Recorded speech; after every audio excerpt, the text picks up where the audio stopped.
Agradecer la oportunidad de estar aquí con ustedes. La verdad es que a veces en esas reuniones mañaneras del presidente pasaba de regreso rumbo a mi oficina por acá y sacaba cuentas que el horario coincidía con las reuniones del grupo parlamentario, y siempre me sentí tentado a pasar a saludar y decirles que se les extraña, que fue una etapa particularmente grata mi estancia aquí en el Senado, compartiendo responsabilidades con ustedes. Me da muchísimo gusto regresar acá. Pues se conjuga toda la parte política, la coincidencia política, pero también el hecho de haber tenido la oportunidad, el honor de haber formado parte de esta fracción. Así haya sido brevemente, lo registro como algo de lo más honroso en mi currículum. Así es que gracias por la invitación. Paso a comentarles de manera muy rápida para dar el mayor espacio posible a las preguntas, que es donde creo que pudiera ser más atinado en mi participación, dar respuesta a las inquietudes que ustedes tengan. Primeramente, 2 o 3 datos para dar idea de la dimensión de la problemática que tenemos en materia de inseguridad. Tal vez no fuese necesario citar ni una ni dos cifras, porque creo que todos padecemos diariamente las consecuencias de la inseguridad. Francamente, no creo que haya en el país a quien en los últimos años hayan sido ajenos a los acontecimientos de la inseguridad. A unos las balas les tocaron, a otros les pasaron rozando, a un vecino, a una vecina, a un amigo, a un familiar, pero pudiera sintetizarlo diciendo a ustedes que estamos viviendo una inseguridad no conocida desde los tiempos revolucionarios. Ese es el tamaño.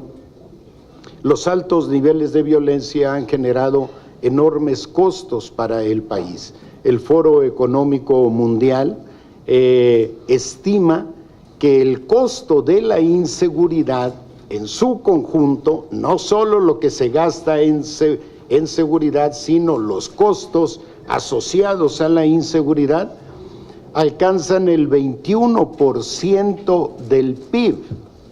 El 21% del PIB, según el Foro Económico Mundial, y creo que con ese dato y el anterior bastaría para cerrar el capítulo del diagnóstico. No hay nada más, no hay nada mucho por agregar. Cientos de miles de personas han debido cambiar su modo de vida para adaptarse a los rigores de la inseguridad. También cientos de miles han debido migrar para ponerse al margen de las consecuencias de la inseguridad.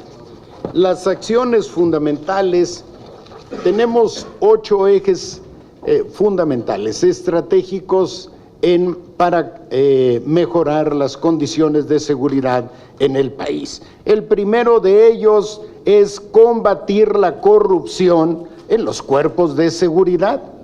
Pero para ser exitosos en el combate a la corrupción en los cuerpos de seguridad, pues hay que combatir exitosamente la corrupción en la administración pública. Nada más para que se den una idea del problema, es una cifra pública, la he mencionado en otras ocasiones, y hoy, para darles una visión de conjunto, así sea rápidamente, les señalo, La razón fundamental por la que el año 2000 las y los mexicanos decidimos dar paso a la alternancia fue fundamentalmente porque estábamos hartos de la corrupción. Nada más que el año 2000 nuestro país se encontraba en el lugar número 53 del ranking de corrupción mundial. No les estoy dando datos de Morena, porque ya saben que luego dicen que somos muy exagerados. No, son datos del Banco Mundial, del Fondo Monetario Internacional, de la OCDE, de Transparencia Internacional, un punto menos, un punto más. Estábamos en el lugar 53. 6 años después, no me lo voy a ahorrar, de la honestidad del PAN, del honestísimo PAN en el poder, el gobierno de Vicente Fox deja a nuestro país en el lugar número 70. 6 años después de las manos limpias del gobierno de Calderón, nuestro país se encuentra en el lugar número 100. A los 8 meses del gobierno de Peña, nuestro país está en el lugar número 107. El 2016 estamos en el lugar 123, el 17 en el 124 y el 2018 en el lugar 138, según cifras que salieron hace 2, 3, 4 semanas.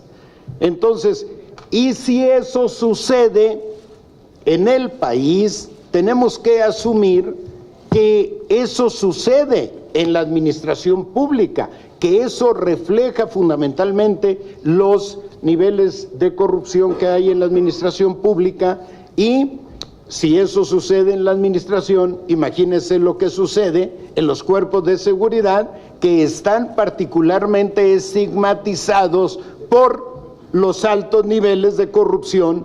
Consecuentemente, en la administración, consecuentemente, tenemos que aplicarnos a combatir la corrupción. Tenemos una ventaja en los cuerpos de seguridad. Dicen en los cuerpos de seguridad que no hay policías corruptos, que hay mandos corruptos. Consecuentemente, sí, como dice el presidente López Obrador, y no es por presumirles, dice muy bien, si barremos las escaleras de arriba hacia abajo, podemos ser exitosos en el combate a la corrupción. Si el presidente no pide su parte, si el secretario no pide su entre, si el jefe, el mando no pide su moche, pues muy pronto vamos a reducir al mínimo los niveles de corrupción en los cuerpos de seguridad, y eso va a tener por sí solo una incidencia muy importante en los niveles de seguridad del país, porque eso significará que los policías no saldrán a asaltar al ciudadano para cumplir con la cuota que les ha sido impuesta históricamente. Vamos a reclasificar la corrupción como delito grave, eliminar el fuero de funcionarios, proponer la Ley Federal de Combate a Conflictos de Interés y fortalecer los mecanismos fiscalizadores como la Secretaría de la Función Pública, la Asamblea Superior de la Federación y, por supuesto, la Unidad de Inteligencia Financiera. Aquí vamos a crear la Guardia Financiera como un instrumento para mejorar la eficacia en el combate a la corrupción. No solo a la corrupción, ahorita hablaré también al crimen organizado, o lo adelanto, porque pretender combatir al crimen organizado en el ámbito operativo es una ilusión, es una fantasía. Tenemos que combatir a las organizaciones criminales en su fortaleza económica, en sus finanzas, que es lo que les da capacidad para operar y es lo que les da capacidad para corromper, y a su vez es lo que les da capacidad para sobrevivir. He llegado yo a la conclusión de que no hay crimen organizado en México y eventualmente en el mundo que no avance de la mano de la protección policial. Pero al mismo tiempo no hay protección policial al crimen organizado que no vaya patrocinado o apadrinado por un alto político o por un alto funcionario. Eso se acabó. Y como ha dicho también el presidente López Obrador, es mocharle el copete a la corrupción. El segundo punto de la estrategia es garantizar empleo, educación, salud y bienestar. Si no tenemos capacidad como país para generar las oportunidades que demanda la sociedad, particularmente los jóvenes y particularmente oportunidades de sobrevivencia económica, no lograremos niveles adecuados de seguridad, así tengamos un policía en cada esquina. Consecuentemente, tenemos que superar la vieja visión, vieja de hace 2, 3, 4 o 5 sexenios, que basó la búsqueda de la seguridad en una estrategia basada exclusivamente en el recurso de la fuerza policial y militar. No somos ingenuos. La fuerza policial y militar es un recurso legítimo del Estado, pero no es, con mucho, el primer recurso.